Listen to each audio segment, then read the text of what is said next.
ସାଙ୍ଗମାନେ ସବୁଦିନ ଭଳି ଆଜି ମଧ୍ୟ ନେଇ ଆସିଛି କିଛିଟା ନୂଆ ନୂଆ ଟିପ୍। ସେଥିପାଇଁ ଭିଡ଼ିଓକୁ ଜମା ବି ସ୍କିପ୍ କରନ୍ତୁନି, ଦେଖନ୍ତୁ। ନମସ୍କାର, କୁକ୍ ୱିଥ୍ ମୁସ୍କାନ ଚ୍ୟାନେଲକୁ ବହୁତ ବହୁତ ସ୍ୱାଗତ। ଟିପ୍ ନମ୍ବର 1, ଏଠି ନେଇଯିବା ଗୋଟେ ଛୋଟ ତାଟିଆ, ଆଉ ନେଇଯିବା ହାଫ୍ ଚାମଚ ଖାଇବା ସୋଡ଼ା ମାନେ ମିଠା ସୋଡ଼ା। ସେଥିରେ ଅଳ୍ପ ଟିକେ ଲେମ୍ବୁ ଚିପୁଡ଼ି ଦେବା, ବେଶୀ ଚିପୁଡ଼ିବେନି, ପାଣିଆ ହେଇଯିବ।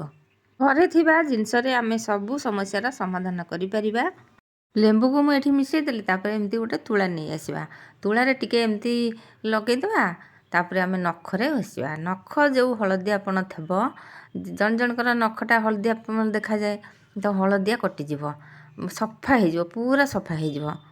ଏଇ ମିଶ୍ରଣକୁ ମଧ୍ୟ ଆପଣ ଗୋଡ଼ ଗୋଇଠିରେ ଲଗାଇ ପାରିବେ। ଶୀତ ଦିନେ ଗୋଡ଼ ଗୋଇଠି ଯେଉଁ ଫାଟିଯାଏ ନା, ଫାଟିବା କାରଣରୁ ଗୋଡ଼ ଗୋଇଠିରେ ମଳି ଜମିଥାଏ, ତ ଆକୁ ଲଗେଇକି ସଫା କରିଦେଲେ ଗୋଡ଼ ଗୋଇଠି ବଢ଼ିଆ ଭାବରେ ସଫା ହେଇଯିବ, ନଖ ମଧ୍ୟ ବଢ଼ିଆ ଭାବରେ ସଫା ହେଇଯିବ। ଏଠି ଦେଖନ୍ତୁ, ଆପଣଙ୍କ ସାମ୍ନାରେ ମୁଁ ଧୋଇକି ଦେଖେଇ ଦେଉଛି, ନଖ ପୁରା ସଫା ହେଇଯାଇଛି। ଦେଖନ୍ତୁ, ନେଲ୍ ପାଲିସ୍ ଲଗାଇଲା ପରେ ନଖ ପୁରା ଥାଏ ହଳଦିଆ ହଳଦିଆ, ତ ବଢ଼ିଆ ଭାବରେ ସଫା ହେଇଯିବ। ଏବେ ଯିବା ନେକ୍ସଟ ଟିପ୍କୁ। ଆମେ ନେଇଯିବା ଖଣ୍ଡେ ଅଦା। ଆପଣ ଯେତିକି କ୍ୱାଣ୍ଟିଟିର ତିଆରି କରିବାକୁ ଚାହୁଁଛନ୍ତି ସେଡ଼ିକି ଖଣ୍ଡେ ନେବେ। ମୁଁ ଏଠି ଛୋଟ ଖଣ୍ଡେ ଅଦା ନେଇଗଲି। ତାକୁ ତା ଚୋପା ଗୁଡ଼ାକ ଉପରୁ ଟିକେ ଚାଞ୍ଚିଦେବା, ଆଉ ଭଲ ଭାବରେ ଧୋଇ ଆଣିବା। ଆମର ଯେଉଁ ଜେଜେବାପା ଜେଜେମା ମାନେ ଥିଲେ, ସେମାନେ କ'ଣ ସବୁବେଳେ ଡାକ୍ତରଙ୍କ ପାଖକୁ ଯାଆନ୍ତି? ତାଙ୍କର ଦେହର ଯେକୌଣସି ସମସ୍ୟା ହେଲା ସେ ଘରେ ଥିବା ଜିନିଷରେ ସବୁ ସମାଧାନ କରନ୍ତି, ଆଉ ଭଲ ମଧ୍ୟ ହେଇଯାଏ। ବଢ଼ିଆ ଉପାୟ ଅଛି। ଦେଖନ୍ତୁ, ମୁଁ ଅଦାକୁ ଭଲ ଭାବରେ ଧୋଇକିରି ଚାଞ୍ଚିକିରି ନେଇ ଆସିଲି। ଏମିତି ଖଣ୍ଡ ଅଦା ଦରକାର ନାହିଁ, ଛେଚିକି ନେଇ ଆସିବା। ଛେଚିକି ନେଇ ଆସିଲେ ତାର ରସ ସବୁ ପାଣିରେ ମିଶିବ। ତ ଏଇଠି ଦେଖନ୍ତୁ, ମୁଁ ଏଇଭଳି ଭାବରେ ଛେଚିକି ନେଇ ଆସିଛି। ପ୍ୟାନ୍ରେ ରଖିଦେଲି, ଅଳ୍ପ ଟିକେ ପାଣି ଦେଇଦେବା, ମାନେ ଗୋଟେ କପ୍ ଭଳିଆ ପାଣି ଦେବା। ଆଉ ଆକୁ ନେଇକି ଗ୍ୟାସ୍ରେ ବସେଇଦେବା। ଯେମିତି ଫୁଟିଯିବ, ଗ୍ୟାସ୍ର ଫ୍ଲେମ୍କୁ ଟିକେ ଲୋ କରିଦେବେ, କାରଣ ଅଳ୍ପ ଟିକେ ପାଣି, ସେ ପୁରା ସାଙ୍ଗେ ସାଙ୍ଗେ ଉପରକୁ ଭୁରଭୁର ହେଇକି ଉଠିଯିବ। ସେଥିପାଇଁ ଫ୍ଲେମ୍କୁ ଲୋ କରିକି ବସେଇବା। ସେ ଯେତିକି ପାଣି ଦେଇଛି ଯେମିତି ଅଧା ହେଇଯିବ, ଆଉ ଏଇଭଳି ଭାବରେ କଲର୍ ହେଇଯାଇଥିବ ଯେମିତି, ସେଇଭଳି ଭାବରେ ବାହାର କରିବା। ଦେଖନ୍ତୁ, ତାର କଲର୍ଟା ଚେଞ୍ଜ ହେଇଯାଇଛି ନା ପାଣିର। ତାପରେ ଆକୁ ଯେକୌଣସି କଟନ୍ କପଡ଼ା ହେଉ କିମ୍ବା ଏମିତି ଛଣାରେ ଛାଣିଦେବା। ଆଉ ଏଇ ଗର୍ଦ ଗୁଡ଼ାକ ଜମା ବି ଫୋପାଡ଼ିବେନି। ଆକୁ ଚାହାରେ ବ୍ୟବହାର କରିପାରିବେ, ନଚେତ୍ ତାକୁ ଚୋବେଇକି ମଧ୍ୟ ଖାଇପାରିବେ ଲୁଣ ଟିକେ ପକେଇକି। ତାପରେ ଏଇ ପାଣିରେ କ'ଣ କରିବା, ଟିକେ କୋଲଗେଟ୍ ମିଶାଇଦେବା। ଆପଣଙ୍କ ପାଖରେ ଯେକୌଣସି କୋଲଗେଟ୍ ଥିବ, ଡାବର ରେଡ଼୍ ଥିବ, ଯାହା ଥିବ ଆପଣ ମିଶାଇବେ। ତାପରେ ଏଥିରେ ଟିକେ ନାକୁ ଲୁଣ ପକାଇଦେବା। ଲୁଣ ଆପଣ ଯଦି ପକାଇବେ ଭଲ, ନ ପକାଇଲେ ବି ଚଳିବ, କିନ୍ତୁ ଲୁଣ ପକାଇଲେ ଭଲ। ଆମେ ଏଇ ମିଶ୍ରଣକୁ ନେଇକି ଦାନ୍ତରେ ଘଷିବା, ତ ସେଥିପାଇଁ ଲୁଣ ପକାଇଦେଲେ ବହୁତ ବଢ଼ିଆ କାମ ଦେବ। ଦାନ୍ତରେ ଯଦି ରକ୍ତ ବାହାରୁଥିବ କିମ୍ବା ଦୁର୍ଗନ୍ଧ ହେଉଥିବ ମୁହଁ, ତା ଏଥିରେ ସବୁ କମିଯିବ। ଯଦି ଆକୁ ସବୁଦିନ ତିଆରି କରିକି ଟିକେ ଏମିତି ଉଷୁମ ଉଷୁମ ଥିବ ଦାନ୍ତରେ ଘଷିବେ, ଦାନ୍ତ ସଫା ହେବା ସହିତ ଦାନ୍ତର ଯେତେ ସମସ୍ୟା ଥିବ ଦୂର ହେଇଯିବ। ସବୁଦିନ ତିଆରି କରିକି ନ ରଖିପାରିଲେ ଗୋଟେ ଦିନ ତିଆରି କରିକି ରଖିଦେଇଥିବେ ଫ୍ରିଜ୍ରେ, ଆଉ ଯେତେବେଳେ ଘଷିବେ ଆଣିକି ତାକୁ ଟିକେ ଗରମ କରିକି ଘଷିବେ। ଏମିତି ଦେଖନ୍ତୁ, ବ୍ରସ୍ରେ ମୁଁ ନେଇକି ଘଷୁଛି। ଆର ଭିଡ଼ିଓରେ ମୁହଁରେ ଲଗେଇକି କାହିଁକି ଦେଖେଇଲନି ବୋଲି କମେଣ୍ଟ ଆସିଥିଲା, ତ ସେଥିପାଇଁ ମୁଁ ଆକୁ ପୁଣି ଦାନ୍ତରେ ଘଷିକି ଦେଖେଇବି। ଯିଏ କମେଣ୍ଟ ଦେଇଥିଲେ ସେ କହୁଛନ୍ତି ଯେ ନିଜେ ବ୍ୟବହାର କରୁନାହାନ୍ତି ଆଉ ଅନ୍ୟକୁ କହୁଛନ୍ତି। ଏଠି ଦେଖନ୍ତୁ, ମୁଁ ଦାନ୍ତରେ ଘଷିକି ଦେଖାଉଛି। ଶୋଇବା ପୂର୍ବରୁ ଯଦି ଏଇ ମିଶ୍ରଣକୁ ଘଷିକି ଦାନ୍ତରେ ଶୋଇବେ, ତ ଦାନ୍ତ ମଜବୁତ ରହିବ। ତ ଏବେ ଯିବା ନେକ୍ସଟ ଟିପ୍କୁ। ମଶା ଲିକ୍ୱିଡ଼ ଆପଣଙ୍କ ଘରକୁ ନିଶ୍ଚୟ ଆସୁଥିବ, ସେ ଗୁଡନାଇଟ୍ ହେଉ ଯାହା ହେଉ। ଯେତେବେଳେ ସରିଯାଉଛି, ଆପଣ କ'ଣ ସାଙ୍ଗେ ସାଙ୍ଗେ କେତେବେଳେ ଆଣିବେ ବୋଲି ସେମିତି ମାନେ ଅଛି? ତ ଆଜି ମୋର ସରିଯାଇଛି ଏଇଟା, ତ ମୁଁ ଆକୁ କ'ଣ କରୁଛି, କେମିତି ମଶା ଦାଉରୁ ରକ୍ଷା ପାଇପାରିବି। ଦେଖନ୍ତୁ, ମୁଁ ଏଇଠି ନେଇଯାଇଛି କର୍ପୂର। ପୂଜା କରୁଛନ୍ତି ଯେଉଁ କର୍ପୂର, ସେଇ କର୍ପୂର ନେଇଗଲି। ଆପଣଙ୍କ ପାଖରେ ଯେମିତିଆ କର୍ପୂର ଥାଉ, ତାକୁ କ'ଣ କରିବେ, ତା ଉପରେ ଏମିତି ଥୋଇଦେବେ, ଆଉ ତାର ଯେଉଁ ଲିକ୍ୱିଡ଼ ହାଣ୍ଡିଟା ସେଇଟାକୁ ବାହାର କରିଦେବେ। ତାପରେ ଆକୁ ନେଇକି ପ୍ଲଗ୍ରେ ଗେଞ୍ଜିଦେବା। ମଶା ଲିକ୍ୱିଡ଼ ଯେଉଁ ମାର୍କେଟରୁ ଆମେ ଆଣୁଛେ, ସେ ବାସ୍ନାଟା ନାକରେ ପଶିଲେ କେତେ କ୍ଷତିକାରକ ଆପଣମାନେ ତ ନିଶ୍ଚୟ ଜାଣିଥିବେ। ଶୋଇବାର ଘଣ୍ଟାଏ ଆଗରୁ ଆମେ ଆକୁ ଏମିତି ଲଗେଇଦେବା। କିଛି ସମୟ ପରେ ଦେଖିବେ କର୍ପୂରର ବାସ୍ନା ଘର ସାରା ହେଇଯିବ, ବଢ଼ିଆ ବାସ୍ନା ହେବ। ତା ସହିତ ମଶା ମଧ୍ୟ ଆସିବାକୁ ଭଲ ପାଇବେନି। ଏମିତି ଉପାୟରେ ମଧ୍ୟ ଆପଣ ମଶା ଦାଉରୁ ରକ୍ଷା ପାଇପାରିବେ ଯଦି ଆପଣଙ୍କ ପାଖରେ ଲିକ୍ୱିଡ଼ ସରିଯାଇଥିବ।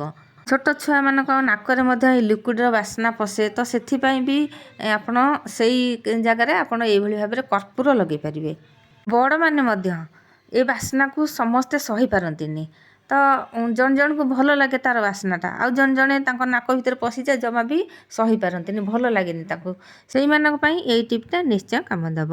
ଆଉ ପ୍ଲଗ୍ରେ ଯେତେବେଳେ ଗେଞ୍ଜି ଦେବେ ହାଇରେ ଦେଇଥିବେ, ତାପରେ କିଛି ସମୟ ପରେ ପୁଣି ଲୋ କରିଦେବେ। ଗୁଡ୍ ନାଇଟ୍ ଲିକ୍ୱିଡ଼ ଲଗାଇଲେ ଚାରିଆଡ଼େ ସାଙ୍ଗେ ସାଙ୍ଗେ ବାସ୍ନାଟା ହେଇଯାଏ, କିନ୍ତୁ କର୍ପୂରଟା ସାଙ୍ଗେ ସାଙ୍ଗେ ହେବନି, ଟିକେ ପୂର୍ବରୁ ଆପଣଙ୍କୁ ଲଗାଇବାକୁ ପଡ଼ିବ। ତ ଚାଲନ୍ତୁ ଜାଣିବା ନେକ୍ସଟ ଟିପ୍ କ'ଣ ଅଛି। ଏଇ ଶୀତ ଦିନେ ତ ଭରି ଭରି ମଟର ଆସେ, ଆଉ ଘରକୁ ମଧ୍ୟ ମଟର ଆଣିବାକୁ ଭଲ ଲାଗେ, ଆଉ ଖାଇବାକୁ ମଧ୍ୟ ଭଲ ଲାଗେ। ଏଇ ମଟର ଯେତେବେଳେ ଆମେ ଘରକୁ ଆଣୁଛେ, ଆମକୁ ଛଡ଼େଇକି ରଖିବାକୁ ଗୋଟେ ଚିନ୍ତା ପଡ଼ିଯାଏ, କେମିତି ଆକୁ ଛଡ଼େଇବା ଆଉ ରୋଷେଇରେ ପକାଇବା ପାଇଁ ପୁଣି ଦରକାର ହେବ ଯେତେବେଳେ ଆମକୁ ସମୟ ଲାଗେ। ତ ଏହି ଉପାୟ କରନ୍ତୁ, ଗରମ ପାଣି ନେଇ ଆସନ୍ତୁ, ଆଉ ସେଇ ମଟରକୁ ସବୁ ଗରମ ପାଣିରେ ପକାଇ ଦିଅନ୍ତୁ। କିଛି ସମୟ ପକାଇଦେବେ, ଘଣ୍ଟାଏ ପର୍ଯ୍ୟନ୍ତ ପକାଇଦେବେ, ତାକୁ ସେ ଯେମିତି ବତୁରି ଯିବ। ଭଲ କି ଗରମ ପାଣି ନେବେ, ଉଷୁମ ପାଣି ନେବେନି। ଭଲ କି ଗରମ ପାଣିରେ ଯେତେବେଳେ ଆପଣ ପକାଇଦେବେ, ତାର ଚୋପା ଗୁଡ଼ା ପୁରା ନରମ ହେଇଯିବ। ଯଦି ପାଣିଟା ପୁରା ଗରମ ଥିବ ତାହେଲେ ଅଧଘଣ୍ଟାରେ ହେଇଯିବ, ନହେଲେ ଘଣ୍ଟାଏ ପର୍ଯ୍ୟନ୍ତ ପକାଇ ଦେଇଥିବେ। ତାପରେ ଆକୁ ଆଣିକିରି ଏମିତି ଛାଣିଦେବେ ଗୋଟେ କପଡ଼ାରେ, ଭଲ କପଡ଼ା ନେଇ ଆସିବେ, ତାକୁ ଛାଣିଦେବେ। ଆଉ ସେଇ କପଡ଼ାକୁ ଏମିତି ଭାବରେ ନଉଟେଇ ଦେଇକି ହାତରେ ଖାଲି ଏମିତି ଟିକେ ଟିକେ ମକଚି ଦେବେ। ପାଣି ଗୁଡ଼ାକ ତ ସବୁ ସେଇ କପଡ଼ା ଟାଣି ନେବ, ତା ସହିତ ମଟର ଗୁଡ଼ାକ ଯେତିକି ଥିବ ସବୁ ବାହାରିଯିବ। ଆପେ ଆପେ ମଟର ସବୁ ବାହାରିଯିବ, ଜମା ବି ବେଶୀ ସମୟ ଲାଗିବନି। ମଟର ଛଡ଼େଇବାକୁ ତ ଆପଣ ଜାଣିଥିବେ କେତେ ସମୟ ଲାଗେ। ଯେତେବେଳେ ବି ଆପଣ ମଟର ଆଣୁଛନ୍ତି, ଏଇ ଉପାୟରେ ଆପଣ ମଟର ଛଡ଼େଇକି ଆକୁ ଫ୍ରିଜରେ ରଖିଦେଇଥିବେ। ଯେତେବେଳେ ରୋଷେଇ କରିବାକୁ ଚାହିଁବେ, ଯେତେବେଳେ ରୋଷେଇରେ କିଛି ଗୋଟେ ପକାଇବେ, ଉପମାରେ ହେଉ କିମ୍ବା ତରକାରୀରେ ହେଉ, ସାଙ୍ଗେ ସାଙ୍ଗେ ଦୁଇଟା ନେଇ ଆସିବେ, ପକାଇଦେବେ। ଆଉ ଆପଣଙ୍କୁ ଛଡ଼େଇବାକୁ ପଡ଼ିବନି କି ସମୟ ଲାଗିବନି। ଆପଣ ଯଦି ଏମିତି ନଉଟେଇକି, ମୁଁ ଏଇଠି ଗୋଟେ ତାଲା ଆଣିକି ଟିକେ ଟିକେ ପ୍ରେସ୍ କରିଦେଲି, ଆପଣ ଯେକୌଣସି ଓଜନିଆ ଜିନିଷ ଆଣିକି ପ୍ରେସ୍ କରିଦେବେ, ଦେଖିବେ ସବୁତକ ମଟର ଚୋପାରୁ ସବୁ ବାହାରି ଯାଇଥିବ। କିଛି ନ କଲେ ବି ଏମିତି ଖାଲି ହାତରେ ତାକୁ ମକଚି ଦେବେ। ଏଇଭଳି ଭାବରେ ମକଚି ଦେଲେ ସେ ସାଙ୍ଗେ ସାଙ୍ଗେ ସବୁତକ ମଟର ଗୁଡ଼ାକ ବାହାରି ଯାଇଥିବ, ଚୋପା ଅଲଗା ହେଇଯାଇଥିବ। ଏଇଠି ଦେଖନ୍ତୁ, ମୁଁ ବାହାର କରିକି ଦେଖାଉଛି, ଦେଖନ୍ତୁ ସବୁତକ ମଟର ଆପେ ଆପେ ବାହାରି ଯାଇଛି। ଖାଲି ଆପଣ ଚୋପାକୁ ବାଛିଦେବେ, ମଟରକୁ ନେଇକି ଅଲଗା ରଖିବେ। ମଟର ଖାଇବାକୁ ବହୁତ ବଢ଼ିଆ ଲାଗେ। ଯେକୌଣସି ତରକାରୀରେ ପକାଇବେ ଭଲ, କୋବିରେ ପକାଇ ପାରିବେ, ଉପମାରେ ପକାଇ ପାରିବେ, ଯେକୌଣସି ତରକାରୀରେ ପକାଇ ପାରିବେ, ଆଳୁ ତରକାରୀରେ ପକାଇ ପାରିବେ, କିନ୍ତୁ ଆକୁ ଛଡ଼େଇବାକୁ ସମୟ ଦରକାର। ଆମେ ସିନା ଆଗରୁ ଏମିତି ଛଡ଼େଇକି ରଖିଥିଲେ କୌଣସି ତରକାରୀରେ ସାଙ୍ଗେ ସାଙ୍ଗେ ପକାଇ ପାରିବା। ଘରର ଯେକୌଣସି କାମ ହେଉ, ଟିକେ ଚାଲାକରେ ଯଦି ଆମେ କରିବା, ସମୟ ବଞ୍ଚିବା ସହିତ ସବୁ କାମ ଗୁଡ଼ା ଆମର ଠିକ୍ ସମୟରେ ହେଇଯିବ। ବିଶେଷ କରି ଖାଇବାଟା ଯଦି ଠିକ୍ ସମୟରେ ତିଆରି ହେଇଯିବ ନା, ପରିବାରର ସମସ୍ତେ ଖୁସି ରହିବେ। ଆଉ ଏଇଠି ଦେଖନ୍ତୁ 5 ମିନିଟ୍ ଲାଗିଲାନି, ସବୁତକ ମଟର ଛଡ଼େଇ ଦେଲି ମୁଁ। ତାକୁ ନେଇକି ମୁଁ ଫ୍ରିଜରେ ରଖିଦେବି।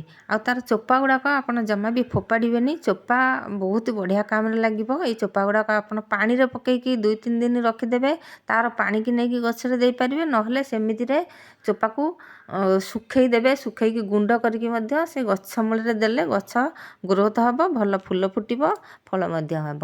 ମୁଁ ତ ଖୁବ୍ କମ୍ ମଟର ଛୁଇଁ ନେଇଥିଲି, ଆପଣ ବେଶୀ ମଟର ଛୁଇଁ ନେଇକି ମଧ୍ୟ ଏଇଭଳି ଭାବରେ ଛଡ଼େଇ ପାରିବେ। এইଭଳି ନୂଆ ନୂଆ ଟିପ୍ ଦେଖିବା ପାଇଁ ଚ୍ୟାନେଲକୁ ସବସ୍କ୍ରାଇବ୍ କରନ୍ତୁ, ପାଖରେ ଥିବା ବେଲ୍ ବଟନ୍ରେ ଦବି ଅଲ୍ରେ ମଧ୍ୟ ସିଲେକ୍ଟ କରନ୍ତୁ, ଯାହାଫଳରେ କି ମୁଁ ଆଗକୁ ଯେଉଁ ଭିଡ଼ିଓ ପକାଇବି ଆପଣମାନଙ୍କ ପାଖରେ ପହଞ୍ଚି ପାରିବ। ଜୟ ଜଗନ୍ନାଥ।